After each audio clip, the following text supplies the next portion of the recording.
Remote control school bus. Shiva नए जमाने का नया लड़का। गरीबी की वजह से कुछ ज्यादा पढ़ लिख नहीं पा सका, इसलिए शिवा ने एक गराज खोला था। उसी की कमाई से उसका घर चलता था। उसके पिताजी मोहन के पास एक स्कूल बस थी, जिसे वो स्कूल में ही चलाते थे। लेकिन आए हुए रुपयों को मोहन दारू में ही उड़ा देता था। एक बार मोहन शराब पीकर घर पर आता है। तब शिवा कहता है, अरे पिताजी, ये क्या, आप सारे पैसे शराब में उड़ा देते हो। माँ की तबीयत भी कुछ खास नहीं रहती, पता नहीं आप बस कैसे चला लेते हो। मुझे तो डर लग रहा है उन बच्चों के लिए। अरे शिवा, अरे मैं काम के वक्त थोड़े ना शराब पीता हूँ। अगर बाद में भी पीते हो तो क्या, हर रोज का यही रोना है आपका। आप शराब छोड़ क्यों नहीं देते? माँ की दवाई, घर खर्च सब मुझे ही देखना पड़ता है। हमेशा शिवा अपने पिताजी को नसीहत देते रहता है, पर मोहन उसकी एक भी बात नहीं सुनता था। जब तक स्कूल चालू रहती तब तक आए हुए किराए से मोहन शराब पीता रहता है। शिवा की दुकान से ही वो उसका घर चलाता था। एक बार जब स्कूल को छुट्टियां लग जाती है तब मोहन कहता है, अरे 1 महीने की छुट्टियां लग गई है स्कूल को। अब पैसे कहाँ से आएंगे दारू पीने के लिए? मोहन ऐसे सोचते ही रहता है कि तभी मोहन का दोस्त मदन वहां आता है और उसे उसकी परेशानी का कारण पूछता है। तब मोहन उसे बता देता है। उस पर मदन एक सलाह देता है और वो कहता है, अरे मोहन, स्कूल को छुट्टियां लगी है तो क्या हुआ?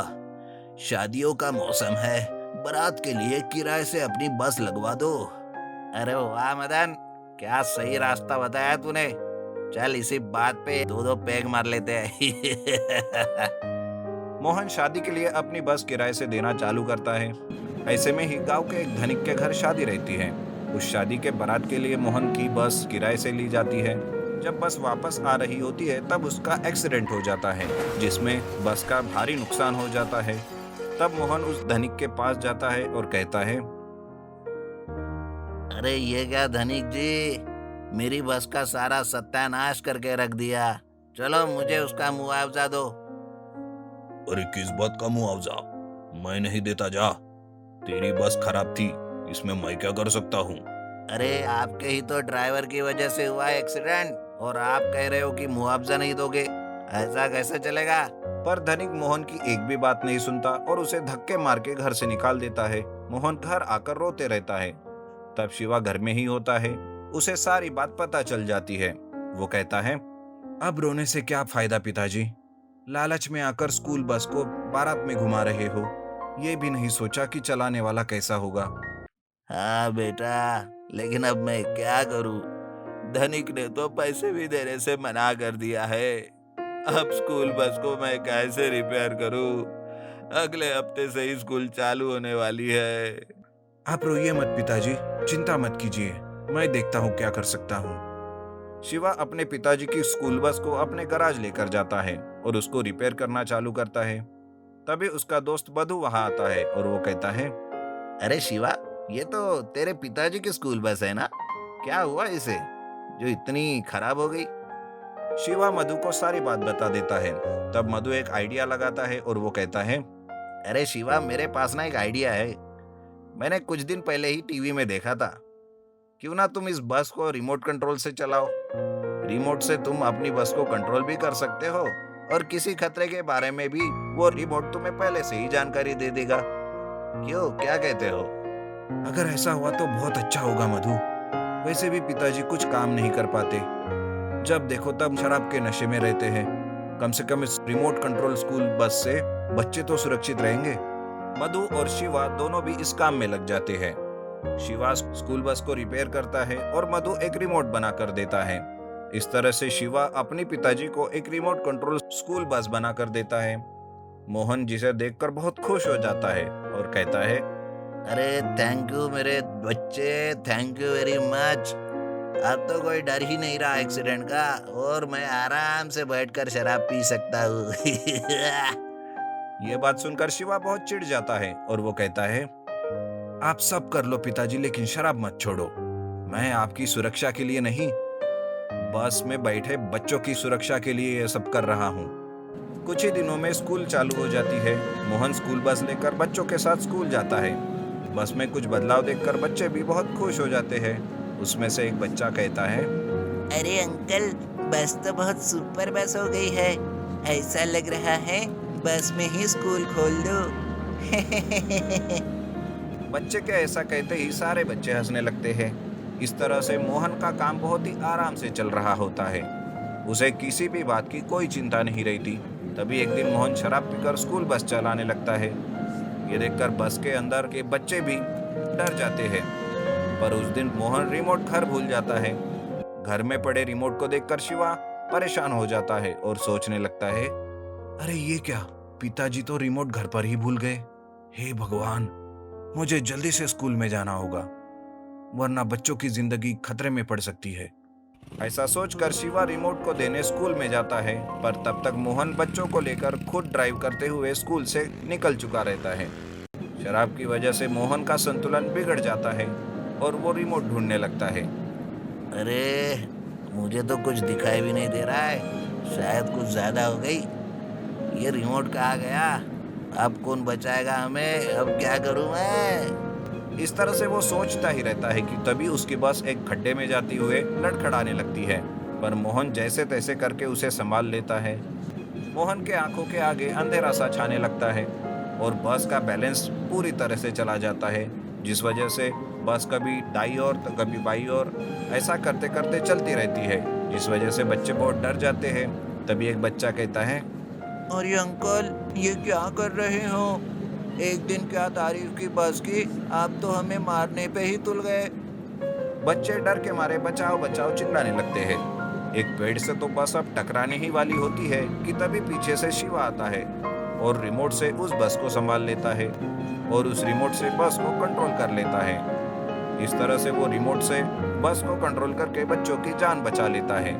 शिवा बस को रोक देता है और खुद स्कूल बस को चलाकर सभी बच्चों को उनके घर सही सलामत पहुंचा देता है। ये देखकर मोहन कहता है, बेटा, आज मैंने बड़ी ही नजदीक से अपनी मौत को देखा। पर भला हो तुम्हारा जो सही समय पर तुम आ गए बेटा। मैं तुमसे वादा करता हूँ कि मैं आज के बाद कभी भी शराब को हाथ नहीं लगाऊंगा। पक्का, गॉड प्रॉमिस।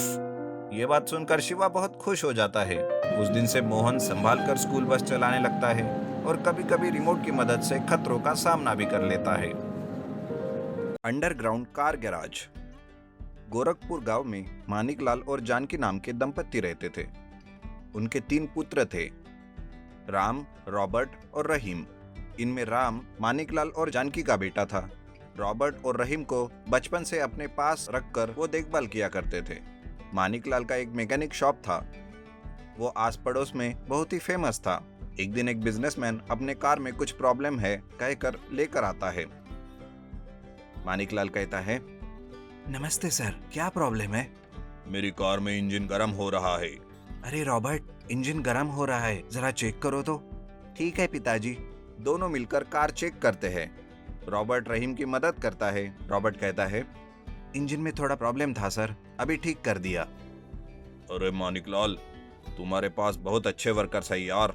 यहाँ आस पड़ोस कहीं भी इतनी जल्दी प्रॉब्लम सॉल्व करने वाला कोई नहीं है। ये वर्कर्स नहीं, मेरे बेटे हैं साहब। ओ सॉरी, मुझे नहीं मालूम था। कोई बात नहीं साहब। बिजनेसमैन वहां से चला जाता है। मानिकलाल अपने बेटे से कहता है, तुम दोनों अपना काम खत्म करके घर चले जाना। माँ से कहकर तुम्हारी मनपसंद बिरयानी बनवाता हूँ मैं आज। ठीक है पिताजी। मानिकलाल के चले जाने के बाद रहीम कहता है, अरे यार, अभी तुम पुरानी कार लेकर आओ, इसके पार्ट चेंज करके देता हूँ, गांव में ले जाकर बेच देना। ये सुनकर रॉबर्ट कहता है, बहुत गलत कर रहे हो तुम। अरे कहानियां मत सुनाओ, कार लेकर जल्दी अंडरग्राउंड गैरेज में आ जाओ। इस तरह रहीम अपने शेड में आए नए कार को अंडरग्राउंड में लेकर जाता है। रॉबर्ट कहता है, यार रहीम, तुम बहुत गलत कर रहे हो। मानिकलाल हमें अपने बच्चे की तरह चाहता है। उनके पीछे अंडरग्राउंड में चोरी से व्यापार करना बहुत गलत है। अच्छा, तो तुम्हें सब ये गलत लग रहा है। आज तुम्हें सच्चाई दिखाता हूँ मैं। ऐसा कहकर प्रतिदिन से 1 घंटे पहले ही वो घर पहुंचते हैं। उनके पहुंचने तक राम कॉलेज से घर वापस आता है। मानिकलाल राम से कहता है, कॉलेज कैसा है बेटा? बहुत अच्छा है पिताजी। हमारे अड़ोस पड़ोस में कहीं भी इतना बड़ा कॉलेज नहीं है।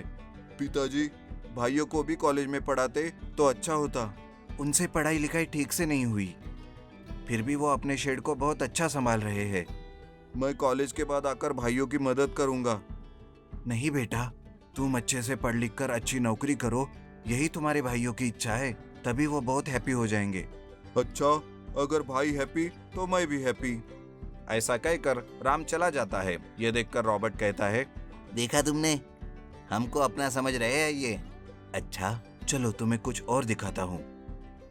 चुपके से दोनों किचन के पास जाते हैं। वहाँ जानकी मानिकलाल को खाना परोसती रहती है। जानकी कहती है, कहीं आप दोनों अनाथ को अपने जायदाद में हिस्सा देने का तो नहीं सोच रहे ना? अरे पगली, ये अनाथ चिंदी चोरों को बचपन से अपने पास रखकर उन्हें काम सिखाकर और हर महीने तनख्वाह पर लगा दिया। तुम चिंता ना करो, जायदाद में से उन्हें कुछ नहीं मिलेगा। मानिकलाल की ये बातें सुनकर रॉबर्ट बहुत दुखी होता है। रहीम उसे कहता है, अब समझ में आया मानिकलाल की दुर्बुद्धि के बारे में? समझ गया यार। अब बताओ, क्या हम गलत कर रहे हैं? नहीं, चलो पुराने कार के पार्ट्स बदलकर नए पार्ट्स डालकर कार को बेच देते हैं। इस तरह रहीम दूसरे गांव जाकर बेकार पड़े हुए पुराने कार को चुरा कर लेकर आता है और रॉबर्ट उन कारों को शेड में आए नए कार के पार्ट्स निकालकर उन पुराने कार को लगाकर एक नई कार की कंपनी खोलने के लिए अंडरग्राउंड में रीमॉल्डिंग किए हुए कई कार को रखता है। रॉबर्ट कहता है, रहीम, आज तक हमने 25 कार रीमॉल्डिंग किया है, चलो अब एक नई कंपनी की शुरुआत करेंगे। अभी नहीं, जल्दबाजी मत करो, थोड़े समय के बाद करेंगे।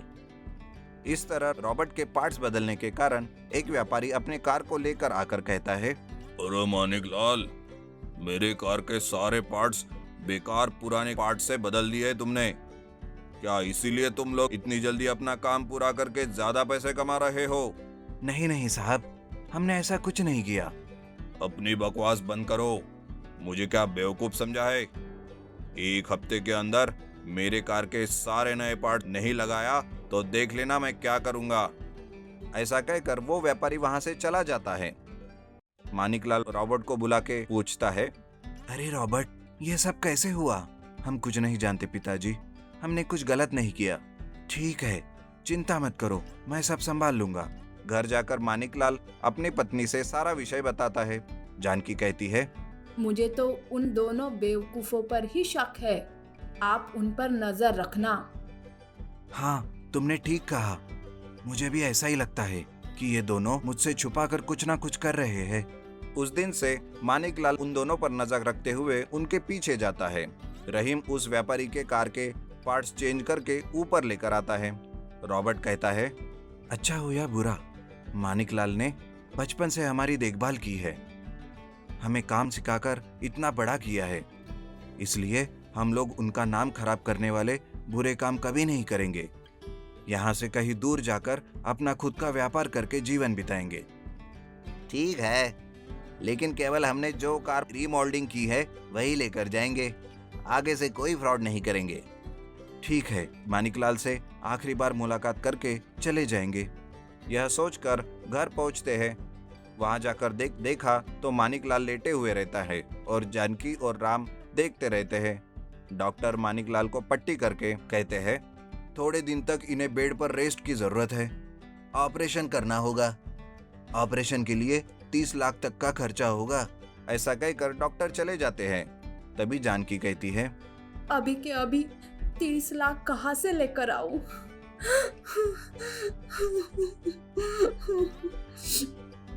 तुम चिंता ना करो माँ, हम लेकर आते हैं पैसे। भैया, मैं भी तुम्हारे साथ चलूंगा। नहीं, तुम माँ के पास रहकर उनका धैर्य बढ़ाओ। इस तरह मानिकलाल का ऑपरेशन होता है और वह तंदुरुस्त हो जाता है। एक दिन जानकी कहती है, बेटा रॉबर्ट, रहीम, मुझे माफ कर दो, तुम्हें बहुत गलत समझा। माँ, ये रहे 30 लाख रुपए, पिताजी को कुछ नहीं होगा। और 20 लाख रुपए ये है, संभाल कर रखना। इस तरह मानिकलाल का ऑपरेशन होता है और वह तंदुरुस्त हो जाता है। एक दिन जानकी कहती है, मेरे तीनों बेटे कॉलेज जाएंगे, आप शेड संभालिए। ऐसी बात मत करो माँ, हम तेरे बेटे हैं, हम पर तेरा पूरा अधिकार है। जानकी रॉबर्ट और रहीम को अपने गले से लगाती है और मानिकलाल से कहती है, हाँ, आगे से सारे काम तीनों मिलजुल कर ही करना। ठीक है जानकी। पिताजी, हम तीनों कॉलेज के बाद आपकी सहायता करेंगे। ठीक है माँ। उस दिन से राम, रॉबर्ट, रहीम को मानिकलाल एक समान देखता है। राम, रॉबर्ट, रहीम तीनों एक साथ कॉलेज जाकर, कॉलेज के बाद शेड जाकर मानिकलाल की सहायता करते हैं।